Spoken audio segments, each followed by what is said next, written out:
السلام علیکم ورحمۃ اللہ وبرکاتہ۔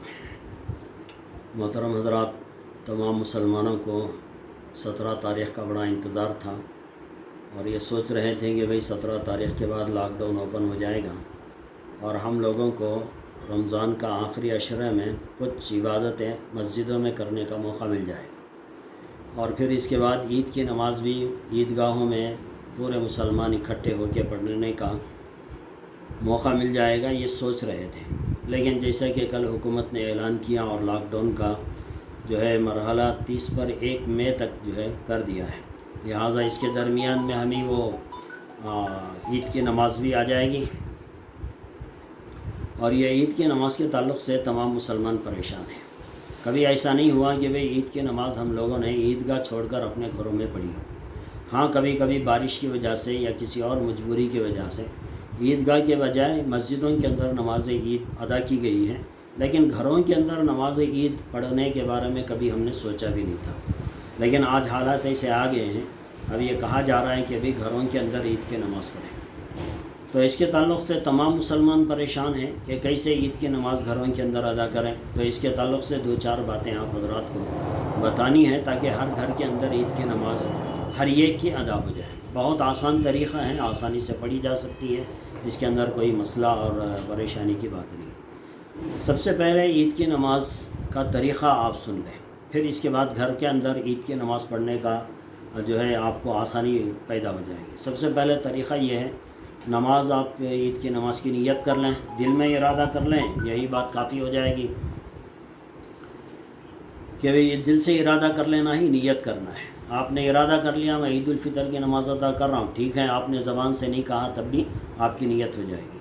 دوسری نمازوں میں اور عید کی نماز میں صرف فرق یہ ہے کہ دوسری نمازوں میں جو تکبیرات ہم کہتے ہیں، عید کی نماز میں اس سے زائد یعنی اس سے زیادہ 6 تکبیریں ہم اللہ اکبر 6 مرتبہ زیادہ کہنا پڑتا ہے۔ یہی عید کی نماز اور دوسری نمازوں میں فرق ہے۔ لہٰذا 2 رکعت ہماری یہ عید کی نماز ہے، اس میں 6 زائد تکبیریں کہی جائیں گی، 6 مرتبہ اللہ اکبر زیادہ کہا جائے گا۔ اب وہ کب کہا جائے گا، کہاں کہا جائے گا، وہ ذرا ذہن میں بٹھا لیں۔ گھر کے اندر جو لوگ خصوصی طور سے مرد حضرات ہیں، وہ ذرا اس نماز کے طریقے کو غور سے سن لیں تاکہ گھر کے اندر نماز پڑھانے میں آسانی ہو۔ نیت کرنے کے بعد آپ پہلی مرتبہ اللہ اکبر کہیں گے، کانوں تک ہاتھ اٹھائیں گے، ناک کے نیچے پڑھ لیں گے، اس کے بعد ثنا پڑھیں گے۔ ثنا پڑھنے کے بعد 3 مرتبہ تکبیر کہی جائے گی، تینوں مرتبہ آپ کانوں تک ہاتھ اٹھائیں گے، اللہ اکبر کہیں گے، 2 مرتبہ آپ ہاتھ چھوڑ دیں گے اس طرح، پھر تیسری مرتبہ اللہ اکبر کہہ کر آپ اپنے ہاتھوں کو ناف کے نیچے باندھ دیں گے۔ اب اس کے بعد سورہ فاتحہ پڑھیں گے زور سے، جہری آواز میں، پھر اس کے بعد اور کوئی سورت پڑھیں گے، اس کے بعد رکوع ہوگا، سجدہ ہوگا، پھر دوسری رکعت کے لیے کھڑے ہوں گے، دوسری رکعت میں سورہ فاتحہ ہوگا اور کوئی سورت پڑھی جائے گی۔ اب رکوع میں جانے سے پہلے 4 مرتبہ تکبیر کہی جائے گی، 3 مرتبہ آپ کانوں تک ہاتھ اٹھائیں گے، چھوڑ دیں گے، چوتھی مرتبہ کانوں تک ہاتھ اٹھائے بغیر صرف تکبیر کہہ کر رکوع میں چلے جائیں گے، پھر رکوع ہوگا، سجدے ہوں گے، قیدہ ہوگا، سلام پھیرا جائے گا، یہ نماز ہو گئی۔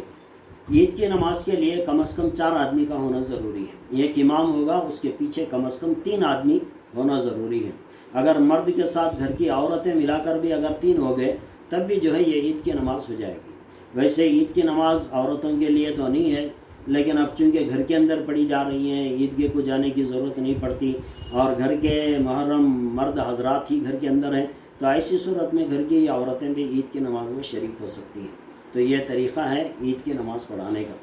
تو اب عید کی نماز تو ہر کوئی پڑھا لے گا انشاءاللہ، لیکن اس کے بعد سوال پیدا ہوتا ہے کہ بھئی خطبہ کون دے گا؟ عربی خطبہ پڑھنا ہے، لہٰذا ایک بات اچھی طرح ذہن میں رکھ لیں، اگر آپ عربی خطبہ عربی زبان سے دیکھ کر پڑھ سکتے ہیں تو آپ یا تو کتاب میں دیکھ کر پڑھیں، بغیر دیکھے کہ پڑھیں، پرچے میں لکھا ہوا ہے وہ پڑھ لیں، یا پھر موبائل کے اندر بھی اگر آپ کے پاس موجود ہے تو آپ موبائل میں دیکھ کر بھی عربی خطبہ پڑھ لیں، اس سے بھی آپ کا خطبہ ہو جائے گا۔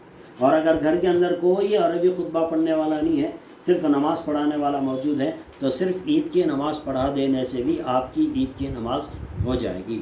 جمعہ کے دن جو عربی خطبہ پڑھا جاتا ہے وہ واجب ہے، اور عید کے دن جو عربی خطبہ پڑھا جاتا ہے وہ سنت ہے۔ لہٰذا اگر کوئی خطبہ پڑھنے والا نہیں ہے، نہیں پڑھ سکتے، تو صرف عید کی نماز پڑھ کر اپنی عید کی نماز مکمل کر سکتے ہیں۔ اور دوسری بات یہ ہے کہ اگر کوئی آدمی کوئی گھر کے اندر عید کی نماز پڑھانے والا نہیں ہے، کسی کو اتنا تجربہ نہیں ہے، تو ایسی صورت میں علماء نے کہا کہ بھئی ایسے آدمی الگ الگ انفرادی طور پر 2 رکعت نماز کر کے نفل نماز چاشت کی نماز پڑھ لیں 4 رکعت۔ اس سے ان کی جو ہے عید کی نماز کا بدل تو نہیں ہو سکتا، لیکن عید کے دن جو چاشت کی نماز پڑھیں گے انشاءاللہ مجبوری کی صورت میں اللہ عید کی نماز کا ثواب انہیں دے دیں گے۔ لیکن چاشت کی نماز نفل نماز ہے، اسے جماعت کے ساتھ نہیں پڑھیں گے، اور عید کی نماز یہ واجب نماز ہے، اسے جماعت کے ساتھ ہی پڑھیں گے۔ عید کی نماز انفرادی طور پر ادا نہیں ہوتی، اور چاشت کی نماز جماعت کے ساتھ ادا نہیں ہوتی، تو آپ یہ بات ذہن میں رکھ لیں۔ تو لہذا موقع ہو تو عید کی نماز واجب پڑھیں یا پھر چاشت کی نماز پڑھیں۔ اور ایک بات اور بھی ذہن میں رکھ لیں، عید کی نماز کا جو وقت شروع ہوتا ہے وہ اشراق کی نماز کے بعد شروع ہو جاتا ہے۔ اب اشراق کی نماز کا 6:30 تقریباً وقت ہے، اس کے بعد جو ہے عید کی نماز کا وقت شروع ہو جاتا ہے، لہذا آپ پڑھ سکتے ہیں۔ لیکن چاشت کی نماز کے لیے 9 بجے کے بعد کا، گرمیوں کے دنوں میں 9 بجے کے بعد اس کا وقت شروع ہوتا ہے، لہذا آپ 9 بجے کے بعد جو ہے چاشت کی نماز پڑھیں۔ اس طرح سے اگر ہر گھر کے اندر عید کی نماز پڑھ لیں گے تو بڑی آسانی کے ساتھ یہ مسئلہ حل ہو جائے گا۔ اور دوسری بات یہ بھئی صدقہ فطر کے بارے میں بھی لوگ پوچھتے رہتے ہیں کہ اس مرتبہ فطرہ کتنا ہے، تو اس کے لیے 70 روپے علماء کرام نے طے کیا ہے ہر آدمی کا، چاہے بچہ ہو، چھوٹا ہو، بڑا ہو، بوڑھا ہو، گھر کے اندر جتنے افراد ہیں اتنے آدمیوں کا، ایک آدمی کا 70 روپے کے حساب سے آپ اپنا صدقہ فطری نکال دیں۔ زکوٰۃ کے بھی بے شمار مسائل ہیں، لیکن اس کے لیے ہم ویڈیو کلپ میں ساری باتیں سمجھا نہیں سکتے، لہٰذا آپ اپنے زکوٰۃ کے مسائل انفرادی طور پر فون میں کال کر کے اسے معلوم کر لیں، بہتر رہے گا۔ اور آخر میں ایک چھوٹی سی درخواست بھی یہ ہے کہ ماحول چونکہ بہت خراب ہے، بیماری کی وبا پھیل رہی، ایسی صورت میں عید کی شاپنگ کرنا بھی مناسب نہیں ہے، لہٰذا اس مرتبہ آپ اپنی شاپنگ کو روکیں رکھیں۔ پورا مہینہ گزر گیا، رمضان میں جمعہ نہیں ہوا، تراویح نہیں ہوئی، اب عید کی نماز بھی عیدگاہ میں مسجدوں میں نہیں ہو رہی، تو پھر ایسی صورت میں کپڑے خریدنے کا کیا فائدہ؟ لہٰذا عید کی شاپنگ سے بھی اپنے آپ کو بچائیں اور اس طرح سے جو ہے عید کی نماز ادا کریں۔ اور اس کے علاوہ بھی کوئی سوال ہو تو آپ لوگ فون کر کے مسئلہ معلوم کر سکتے ہیں۔ السلام علیکم۔